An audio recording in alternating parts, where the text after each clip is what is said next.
Bonsoir à toutes et à tous et bienvenue dans cette nouvelle édition du journal. Il est 19h02. Merci de votre fidélité. Voici les titres de ce jeudi 11 septembre.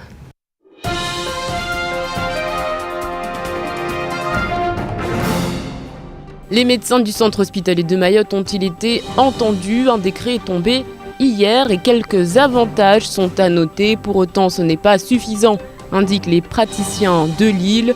Une assemblée générale est prévue le 18 septembre. Les médecins décideront alors des suites à donner à leurs revendications. On reste dans le domaine de la santé. L'agence de santé de l'océan Indien a présenté aujourd'hui à la presse son plan d'action régional autisme.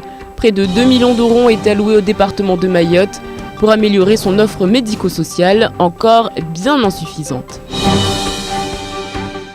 Et puis la série de vandalisme de voitures continue à Doujani. Ce matin, le long de la rue Café, 2 résidents ont retrouvé leur voiture endommagée. Les casseurs ont continué jusqu'au quartier de Bonovo à Mtsapéré. Les victimes soupçonnent des habitants du quartier.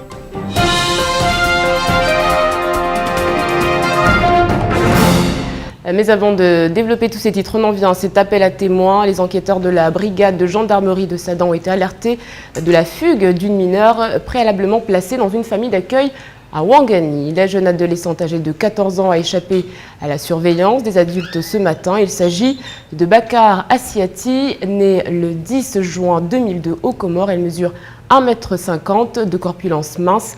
Elle pèse entre 40 et 50 kilos, les cheveux courts et noirs. Elle portait au moment de sa disparition un collant rouge et une robe de couleur rouge avec des rayures aux multiples couleurs sur le bras. Elle ne portait aucune chaussure. Il est demandé à toute personne ayant des renseignements de contacter le 02 69 60 91 35 ou le 02 69 62 19 22, sans oublier le 17. Une indemnité particulière d'exercice est attribuée aux praticiens hospitaliers à temps plein et aux praticiens hospitaliers à temps partiel affectés dans un établissement public de santé qui s'engagent formellement par écrit à exercer leurs fonctions pendant une durée minimale de 4 années consécutives. Tel est le décret paru hier, un décret qui ne passe pas pour les médecins de Mayotte qui soulignent les avancées mais explique y avoir encore plus de contraintes. Explication. Les médecins qui s'engageront à demeurer 4 ans en poste sur le département percevront l'indexation de 40%, mais également une indemnité particulière d'exercice, soit 16 mois de salaire. Elle est majorée de 5% pour chaque enfant à charge et de 10% pour le conjoint. Mais la durée imposée de 4 ans à travailler sur le territoire n'est pas modifiable. Ainsi, si le contrat est brisé à la 3e année, le médecin devra rembourser les sommes perçues, soit 12 mois de salaire, puisque le versement de l'IPE se fait à raison de 4 versements, un par an sur 4 ans. On pourrait espérer qu'il y ait au moins 2 médecins par commune, histoire de s'occuper de tous ceux qui peuvent tomber malades. Et peut-être que c'est pour ces gens-là un moyen d'exprimer que ces sous-effectifs ne sont pas compensés par le montant des indemnités qu'on leur propose. Voilà. Se manifester, faire des grèves tout de suite alors qu'il y a des familles pauvres et aussi des gens qui attendent d'être soignés, qu'ils soient dans les îles voisines ou ici même à Mayotte. Je vois que c'est un peu poussé la porte aux élus, même à l'État, sachant que les populations, ils ont rien quoi en fait. Voilà. Les demandes qui avaient été formulées auprès du ministère n'ont pas été suivies pour la plupart. La durée citée de 4 ans ne plaît pas, elle est jugée trop longue par certains. L'une des priorités, ne pas handicaper l'éducation des enfants en les plaçant dans un système scolaire problématique. D'abord, demander à des praticiens qui auraient passé 2 ans et demi, 3 ans de rembourser toute la prime depuis le début, ça n'existe nulle part, ni pour aucun fonctionnaire, qu'il soit magistrat ou dans l'enseignement ou ailleurs. On va demander à nos confrères quelle est leur position. On a déjà entendu beaucoup de critiques aussi de leur part, donc on a quand même une analyse à peu près commune. Vous savez qu'il y a moins de 24 heures, un chirurgien, nous l'avons envoyé en urgence à La Réunion. Les gens sont fatigués de tenir Mayotte à bout de bras. Toujours des problèmes d'attractivité. Sur 193 postes, plus d'une centaine ne sont pas occupés. Ils sont assurés par des praticiens vacataires venus de l'extérieur pour des missions de courte durée. Un décret qui ne sera pas suffisant pour attirer ces professionnels trouvant de bien meilleures perspectives ailleurs, notamment à La Réunion. Et l'Assemblée générale qui est donc prévue la semaine prochaine. Puis par ailleurs, sachez que le docteur Javaudin vous retrouverez un peu plus tard dans ce journal. Un peu moins d'un an après la visite de Marie Carlotti, l'ARS a tenu ce matin une conférence de presse pour dresser un bilan d'étape du plan d'action régional autisme. Il est fin prêt. Au-delà des ressources supplémentaires allouées à la prise en charge, la scolarisation ou encore l'insertion vers l'emploi, c'est surtout sur l'amélioration du diagnostic que l'Agence régionale de santé se concentre aujourd'hui. Les précisions de Camille Leca. Après un an de travaux et de concertation, le plan d'action régional autisme est fin prêt à être appliqué. Au-delà de ressources supplémentaires allouées à la prise en charge, la scolarisation ou l'insertion vers l'emploi, c'est surtout sur l'amélioration du diagnostic que l'Agence régionale de santé se concentre aujourd'hui. Car l'autisme est un mal encore méconnu et pas seulement à Mayotte. C'est un problème général en France. On ne sait pas très bien combien sont les personnes autistes et on ne sait pas non plus très bien où elles sont prises en charge. Donc c'est l'importance du dépistage, du diagnostic et même avant du repérage. C'est-à-dire que tous les professionnels qui sont en contact avec les enfants ou les adultes, notamment la PMI, à l'école, les professionnels de santé, sachent ce que c'est que l'autisme et puissent, si jamais ils ont un doute, orienter ces personnes vers des équipes spécialisées pour poser un diagnostic et ensuite assurer la prise en charge. Sur les 2 millions d'euros de budget total, 130 000 euros seront spécifiquement utilisés pour structurer le réseau de diagnostic avec la mise en place d'une équipe labellisée. Mais l'autisme n'est pas le seul handicap concerné par ce nouveau plan. 650 000 euros sont aussi destinés à l'amélioration de la prise en charge de personnes souffrant notamment de déficiences intellectuelles ou sensorielles. À ce titre, 50 places supplémentaires en centres médico-sociaux seront créées et l'accompagnement en milieu scolaire sera renforcé avec le concours du vice-rectorat.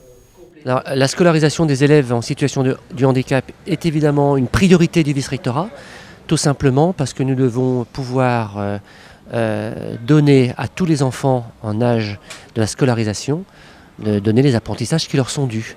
Donc ces élèves sont différents de fait de leur situation de handicap.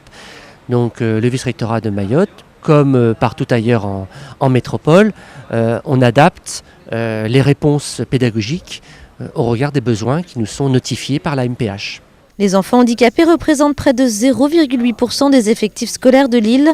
Et même s'il reste des problèmes à soulever, leur prise en charge a bien évolué. Depuis 5 ans, le budget alloué à l'achat d'équipements scolaires adaptés au handicap a été multiplié par 3 et le nombre d'auxiliaires de vie par 5. Des moyens qui devraient encore être renforcés dans les années à venir. Et on reste toujours du côté de la santé. Le gouvernement a publié un recueil d'indicateurs généraux et entré à la santé en France, l'occasion de constater encore une fois les lacunes du territoire. Le rapport fait état du paludisme qui ne recule pas, d'une offre sanitaire libérale en dessous de la moyenne nationale ou encore il pointe du doigt une offre hospitalière insuffisante. Mais l'étude étonne également par la pauvreté de ces données concernant Mayotte. Quelle est l'espérance de vie des hommes et des femmes, le taux de chômage ou encore le nombre d'IVG, autant de chiffres qui ne sont pour le moment pas établis. La série de vandalisme de voitures continue du côté de Doujani. En effet, ce matin, le long de la rue Café, des riverains ont retrouvé leurs voitures endommagées. Les casseurs nocturnes ne se sont pas arrêtés en si bon chemin puisqu'ils ont poursuivi leur méfait jusqu'au quartier Bonovo de Mtsapéré. La police mène l'enquête et un climat de méfiance règne désormais dans le secteur. Reportage de Shakila Issouf et Fred Souleymana. Réveillée par une voisine, Madame Hassani ne peut que constater les dégâts. Choquée, le sentiment d'impuissance face à ces délinquants domine dans les quartiers de Mamoudzou. En vous levant le matin, voir que votre voiture est cassée, c'est pas la joie. Hein. Vous n'avez pas de voiture, vous avez fait comment? Pour l'instant, j'attends parce qu'il faut que j'amène la voiture à la police. Je vais ramener là-bas, il faut que je descende aussi à l'assurance pour voir ce qu'ils vont faire et pour m'envoyer aussi chez l'expertise, voir Mayotte pare-brise s'ils peuvent me placer une plastique en attendant de placer une vitre normale. Une attitude qui exasperbe Zahim, un jeune du quartier qui voit ternir encore plus l'image de la jeunesse mahoraise. C'est dommage parce que c'est des jeunes qui font ça et bon, à leur âge, c'est pas des choses à faire. Du coup, Je pense qu'il vaudrait mieux qu'ils arrêtent ça parce que ça sert à rien. Ça nous donne une mauvaise image. Ça donne une mauvaise image à Mayotte et c'est dommage, c'est dommage. Voisinage, amis, jeunes du quartier, les victimes n'écartent aucune piste. Pour eux, les auteurs résident dans le quartier.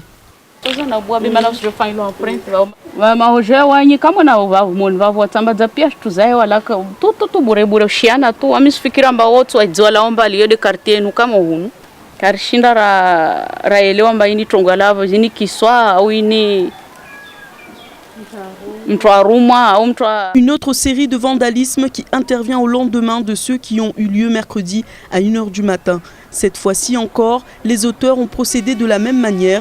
La police continue son enquête. Un relevé d'empreintes devrait être fait pour vérifier si le fichier reconnaîtra un ou plusieurs coupables. Partons maintenant sur les traces de ces jeunes qui mènent une vie d'errance et de délinquance. Sur notre chemin, nous avons fait la connaissance d'autres jeunes souhaitant changer de vie, mais qui, sous l'influence du phénomène de bande, ne s'en sortent pas. Shekila Souf et Leslie Vimenet les ont suivis toute une matinée. Ils se font appeler Guigila, Bled, Al-Qaïda. Leur modèle, ces jeunes afro-américains qui vivent à la dure, toujours accompagnés de leur bande. Déscolarisés, sans encadrement, hors du système, ces jeunes vivent comme les bandes dans les films américains. Et comme pour échapper à leur quotidien, ils s'inventent une autre réalité où la police est leur ennemi. Ça veut dire quoi ça, ce tatouage? Ça veut dire la police. Leur des larmes, des 3 points. Pour mon bien, je suis prêt à te faire la peau, man. Ouais. Mais tu vois les autres à côté là, eux ils ont une autre idée. Ils ont créé une association de sécurité. Ils essaient de se débrouiller par le propre moyen. Toi tu peux pas faire ça? Si je peux faire ça, mais j'ai pas envie. Comment ça? J'ai pas envie parce que je suis déjà plongé dans la délinquance quoi. C'est dans mes veines illicites quoi. Comment parler à des jeunes qui, hors du système, sont déconnectés de la réalité et parlent un autre langage? Certains adultes du quartier pointent du doigt l'alcool et la drogue comme cause de tant de délinquance. C'est la bière qui fout trop de bordel. Regarde ici. Heineken et les 3 chevaux et le 8-5 et quoi encore? Et Phoenix. Et Hippo. Voilà, c'est ça qui rend la violence à Mayotte. Une jeunesse mahoraise qui a dû grandir trop vite et n'aura pas eu d'enfance. Et même si tout semble perdu, d'autres veulent y croire. Moi, le message que j'aimerais bien lancer, j'aimerais bien que ces jeunes-là pensent leur avenir, quoi. C'est pas bon ce que les gens disent et ce que les gens pensent pour eux. Mashababe walo maore amba walishe au rilishe mana sasa moro mtu mosha mufanya shtu ede wasipas der sikizoma deramenya ou der fanyao. Yankoub et Abelka veulent à travers la musique lancer un appel aux jeunes pour dire stop à la délinquance. Le message est déjà passé dans le clip Stop à la violence. Des associations se créent afin de donner des opportunités aux jeunes de travailler dans la sécurité comme Midekina de Mgombani.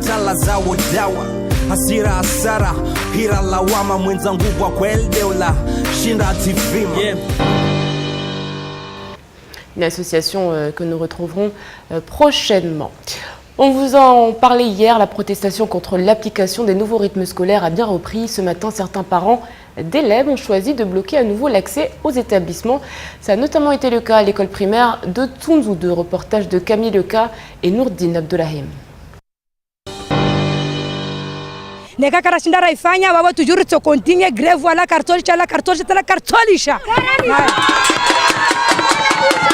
Alors qu'on pensait qu'une trêve avait été décidée, ce matin, les voix des parents d'élèves se sont à nouveau soulevées contre l'application des nouveaux rythmes scolaires. À l'heure où ils auraient dû amener leurs enfants en classe, les parents d'élèves de Tsunzu 2 ont tout simplement choisi de bloquer l'accès à l'établissement. À Tsunzu 2, le SNUPP a apporté son soutien aux parents d'élèves, signe que le mouvement de l'intersyndicale n'est pas non plus prêt à baisser ses gardes. Mais au sein des parents d'élèves de la ville, un autre conflit semble aujourd'hui se dessiner. be waudo atsahao amba wastaha amba likoli zibule para wana wangia likoli neka wasijo za turlona zomba lazima wana afanye pare sawa oka stazi jomba tini au tini be wasawa rongo itu amba wastaha amba tini likoli zibule wapara jangia likoli de turakotari rongo we amba lazima ni wanyo mrene muri onelwa muringale na jau mana waskarto ze grève wili. Alors qu'hier, les premiers conseils d'école ont été organisés aux 4 coins de l'île, aucune réelle avancée ne se dégage. Il est difficile de dire ce qui pourrait bien se passer dans les prochains jours. Sur ce sujet encore brûlant, les réactions des parents d'élèves semblent bel et bien imprévisibles. Sachez qu'à Mamoudzou, Mjago ou encore Mtsamboro, les établissements sont fermés. Nous aurons l'occasion d'en reparler demain. En attendant, il est 19h18. Place à l'actualité en bref, dans votre journal.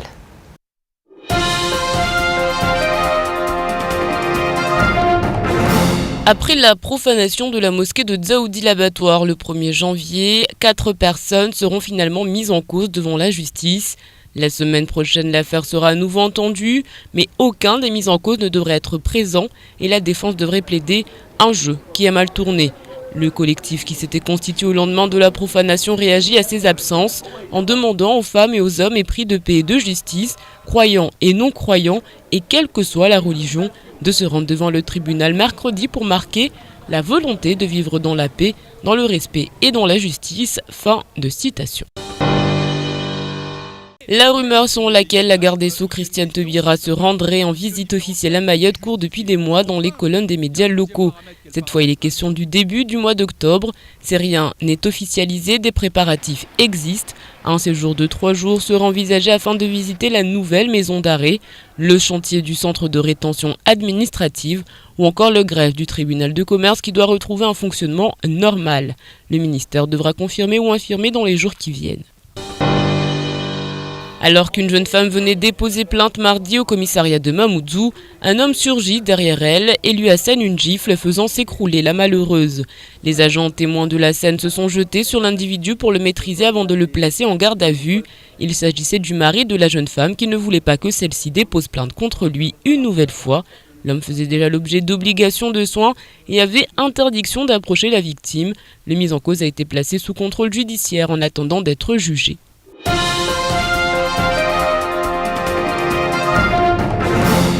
Les conseillers généraux se lancent dans l'aventure du lagon maoré inscrit au patrimoine mondial de l'humanité. Il y a quelques mois de cela, le député européen Yunus Mardi a annoncé son intention de faire inscrire le lagon maoré au patrimoine de l'UNESCO. Un dossier complexe et long mais qui est aujourd'hui repris par les élus. Shakila Issouf.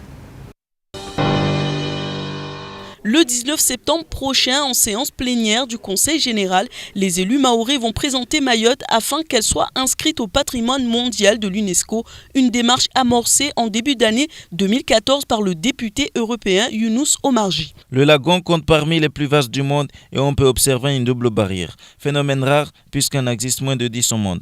De nombreuses espèces emblématiques menacées sont présentes à Mayotte. De plus, la biodiversité qu'abrite l'île et son lago demeurent en grande partie inconnues. Les ambitions sont là, mais seront-elles suffisantes pour aboutir à une telle inscription? L'inscription sur la liste du patrimoine mondial est ensuite évaluée par 2 organisations consultatives indépendantes désignées par la Convention du patrimoine mondial, le Conseil international des monuments et des sites et l'Union mondiale pour la nature, qui fournissent respectivement au Comité du patrimoine mondial des évaluations des sites culturels et naturels proposés pour inscription. Il faut savoir qu'au niveau international, il y a environ 1 millier de sites qui sont classés patrimoine mondial. Sur ce millier, il y en a à peine 200 qui sont des sites naturels. Et pour la France, par exemple, il doit y avoir une quarantaine de sites et 4 seulement qui sont des sites naturels. La simple volonté du chef de l'État François Hollande pourrait à elle seule faire avancer le dossier bien plus vite que la procédure ne l'impose, afin de servir la préservation de l'environnement mais aussi la promotion du tourisme qui prendrait alors une dimension extraordinaire.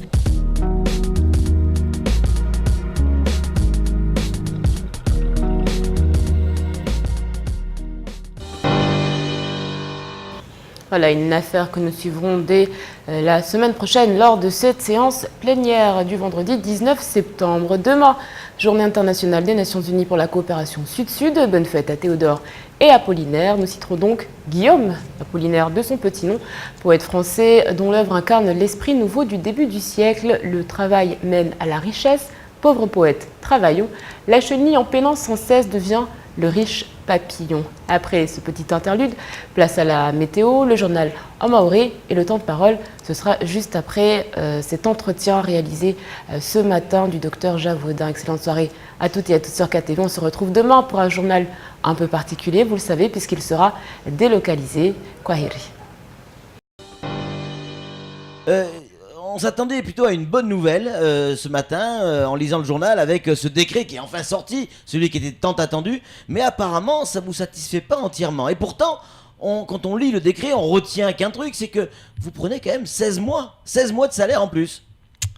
Oui, tout à fait. Mais comme j'ai lu dans votre article de France Mayotte, oui. C'est un IPE en demi-teinte. Oui. Le problème, l'enjeu, c'est de faire venir des praticiens. Oui. Ceux qui sont ici sont fatigués, soit on les évacue en urgence comme dernièrement à La Réunion, oui. Soit ils vont en psychiatrie. Donc le but c'était de faire une attractivité incitative, réelle et majeure. Cette IPE, qui correspond quand même à une discussion qu'on a depuis un an, a deux verrous importants, c'est que si vous partez, on peut partir pour plein de raisons ici, sanitaires, scolaires, vous devez rembourser toute la prime que vous avez eue depuis le début, alors que vous avez payé en plus des impôts dessus. Prime, elle est sur 4 ans. Hein. Elle est sur 4 ans. Notre demande, c'était pendant 4 ans, on fait des mesures incitatives. Pendant 4 ans, elle a été transformée, il faut s'engager 4 ans. Quelqu'un qui vient de métropole, un jeune chirurgien, avec sa femme, ses enfants, personne ne sait si tout le monde va se plaire à Mayotte, et donc il va devoir signer 4 ans. Sinon, il rembourse, je le répète, une prime déjà fiscalisée, et s'il est resté 3 ans, il aura payé 3 ans d'impôts. Donc c'est un verrou qu'on demande à faire sauter. C'est important. On demandait aussi que ceux qui sont déjà présents sur le territoire, qui tiennent l'hôpital de Mayotte, vous connaissez quand même le nombre de médecins titulaires, le nombre de remplaçants, 240 médecins en remplacement. Je l'ai lu aussi dans l'article que vous avez fait. 15 jours, 1 mois, 3 mois, avec des salaires fabuleux. Tout ça n'a pas résolu le problème de Mayotte. Ça veut dire aujourd'hui qu'il faut de la souplesse. Nous avons demandé que les gens puissent venir et repartir. S'ils restent, on est content. Notre directeur sera satisfait et les patients seront bien soignés. La qualité que nous maintenons aujourd'hui se fait au détriment de la santé, de la pénibilité des médecins sur l'île. On avait donc souhaité que pour eux ne s'applique pas une sanction. Ils sont là depuis certains depuis plus de 4 ans, à peu près 30, il y en a qui sont là depuis 10 ans. On va encore leur demander de signer un contrat exclusif de 4 ans. C'est pas possible. Et la troisième chose, c'est que nous avons un statut national, monsieur. Dans ce statut, quand vous mutez dans un hôpital, vous avez une obligation de rester 3 ans, sauf dérogation du Centre national de gestion. Donc, et si vous prenez un emploi prioritaire, nous avons souhaité que tous les emplois soient prioritaires, mais ils ne le sont pas. Et ça, c'est une décision de l'ARS. C'est 5 ans d'engagement. Mais 5 ans, et si vous partez au bout de 4 ans, vous remboursez le prorata. Nous, on souhaite être comme tous les fonctionnaires. Si on doit partir, on rembourse si on a tout touché au prorata du temps de service que nous avons fait. Tous les fonctionnaires de Mayotte, y compris les magistrats qui ne sont pas des vrais fonctionnaires, ont cette loi qui les gère. Nous demandons à être gérés comme les autres, pas plus ni moins.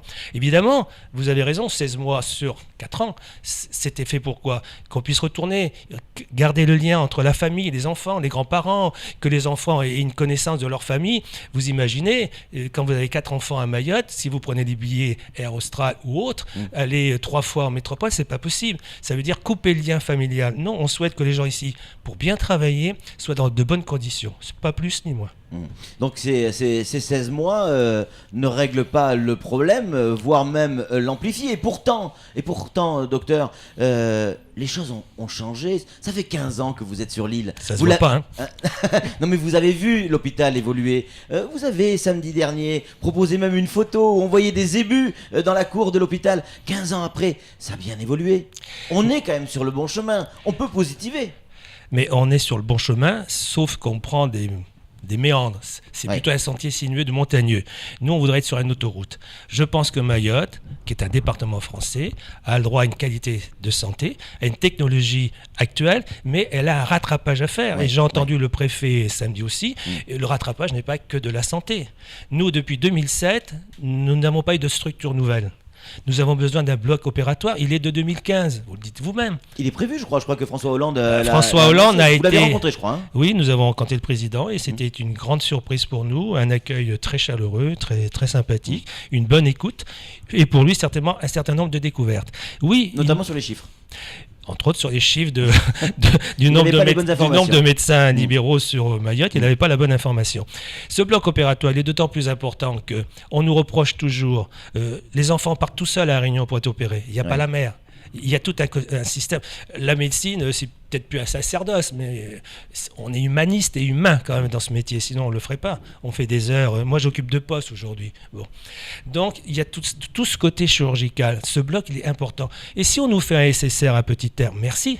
Merci, Monsieur le Président. Merci à l'État français, à notre gouvernement. Mais il nous faut aussi un service de chirurgie orthopédique. Si on ne peut pas opérer les gens ici qui doivent aller à La Réunion pour revenir à SSR, on est à côté de la plaque, excusez-moi. On demande des choses du bon sens paysan, pas plus. Est-ce que tout ça, ça veut dire que il peut y avoir un mouvement de protestation de la part des médecins du public ? Eh bien, on a une assemblée générale prévue le 18. On a certainement des décisions à prendre. Parce qu'en fait, oui, nous sommes concernés. Oui, nous sommes dans la pénibilité. Mais il y a aussi la santé des Mahorais, de nous, évidemment, de vos enfants, de tout le monde. Et cette qualité, est-ce qu'on peut encore la garder ? Parce qu'aujourd'hui, avec les sursalaires donnés aux remplaçants, on n'a pas une attirance fabuleuse, on est toujours dans la même problématique. Moi, je dis que l'IPE, c'est un élément de l'attractivité, du bien-être à Mayotte, mais c'est aussi les structures dont on a besoin. Imaginez un jeune chef de service qui sort du CHU. Quand il va, on reste pas à Mayotte, vous savez bien, c'est minoritaire. Il y en a qui resteront à Mayotte. On vient à Mayotte et on va muter ailleurs. Il va donner... Comme n'importe quel fonctionnaire. Comme n'importe quel fonctionnaire. Il va donner son curriculum vitae. Vous avez fait de la chirurgie orthopédique, monsieur le traumatologue ? Ah non, à Mayotte, on ne fait pas de prothèse, ni de genoux, ni de hanches. Vous avez fait de la chirurgie cancéreuse, monsieur le gynéco-obstétricien ? Ah ben non, parce qu'à Mayotte, on n'a pas le droit de faire de la chirurgie cancéreuse. Il faut qu'on résolve ces problèmes. Ça aussi, c'est l'attractivité. La souplesse de venue, la possibilité d'un retour si ça se passe mal. Vous savez tous autour de vous qu'il y a des gens qui repartent vite. Ouais. Voilà. Samuel Bocher, le rédacteur en chef de France Mayotte Matin, a une question à vous poser, docteur. Le surcoût de ces vacataires qui viennent en contrat de très courte durée, 1 mois, 15 jours, enfin bon bref, ça coûte très très cher à l'hôpital, de l'ordre de 3 millions d'euros par an, si je ne m'abuse, peut-être même un petit peu plus. Est-ce que si on arrêtait ces vacations et qu'on prenne cet argent pour vous payer ce que vous demandez, pour répondre à l'attractivité que vous exigez, est-ce qu'on ferait même des économies au niveau du... ce serait rendu possible grâce à cette enveloppe ? Je pense si on résout le problème du maintien des médecins, même des contrats qui restent 1 an ou 2, on n'est pas sur les 4 ans, déjà qu'ils soient dans la durée. Bien sûr qu'on va résoudre un certain nombre de problèmes. Vous imaginez bien que tout ce qui est le fonctionnement de l'hôpital, d'un service, les commissions, l'HAS, l'accréditation, tout ce travail, il est fait par les titulaires. Le remplaçant, il fait du soin, il le fait bien. Mais il fait que du soin. Il n'est pas investi dans la gestion et l'évolution de cet hôpital. Alors bien sûr que l'enveloppe est énorme et qu'il y a une réflexion à avoir définitive, mais l'IPE, elle est là. On demande simplement qu'elle soit adaptée, qu'il y ait des corrections. On ne demande pas une révolution. Mais c'est vrai que si on arrive à maintenir le niveau de 2008, puisque vous êtes là depuis longtemps aussi, de 2008, on avait 87-90 praticiens qui étaient dans la durée. Eh bien, regardez, si vous connaissiez des médecins à l'époque, ils n'étaient pas fatigués, ils étaient heureux d'être à Mayotte. Encore une question, on en a évidemment beaucoup, mais on aura certainement l'occasion de vous revoir sur ce plateau. Est-ce que la qualité des soins aujourd'hui à Mayotte est en danger ? Est-ce qu'on est moins bien soigné, clairement, à Mayotte qu'ailleurs, à cause de ça ? Pour l'instant, c'est ce qu'on a dit à Monsieur le Président de la République, au prix d'efforts fabuleux, de temps de travail excessif, cette qualité elle est maintenue, mais ça ne pourra pas durer. Voilà. Aujourd'hui, je vous l'ai dit tout à l'heure en off, on a un chirurgien qu'on vient d'évacuer en urgence à La Réunion. Les gens sont sur le... Et pourquoi on l'a évacué ? Parce qu'il a eu une pathologie qu'il n'aurait peut-être pas eu si on était dans des conditions de travail normales. On est au-delà des heures normales. On fait tous plus les uns que les autres. Ça ne peut pas durer. Il faut qu'il y ait un sang nouveau, mais il faut maintenir aussi les anciens le temps que les autres arrivent. Samuel, une réaction ? Oui, j'ai le sentiment que... On est passé, il y avait 35 millions d'euros de budget en 2003, si je me souviens bien, pour l'hôpital. On est à 150 millions d'euros. Il y a eu une belle progression, mais... à vous écouter, en fait, il faudrait d'abord financer le rattrapage pour commencer à penser à de l'évolution. Je pense qu'on a 2 objectifs importants. garder notre technologie pour éviter des évacuations sanitaires qui ne devraient pas avoir lieu et avoir les spécialistes dans ces domaines. Et le rattrapage, ce que vous voyez aujourd'hui à Mayotte, c'est Hôpital 2007. Dites-moi aujourd'hui, qu'est-ce qu'il y a eu depuis Hôpital 2007 ? Hôpital 2012, donnez-moi une structure. On a le sentiment, docteur, que c'est pas l'argent qui manque, mais que c'est la manière dont il est utilisé. Je me trompe ? D'abord, je ne vais pas aller trop loin. Aujourd'hui, nous sommes dans des difficultés financières nationales. Voire mondiales. C'est vrai que si on avait réagi plus tôt en 2012, on avait encore des budgets qui étaient très conséquents. Je pense qu'il faut qu'il y ait un redéploiement des enveloppes, une vraie discussion régionale. La Réunion, qui est notre plus proche partenaire, a son CHU prématuré qui est arrivé. Il va falloir le nourrir, le ranimer, le développer. Ça a un coût. Donc, on ne peut pas dire on fait le CHU, mais on ne développe pas non plus Mayotte.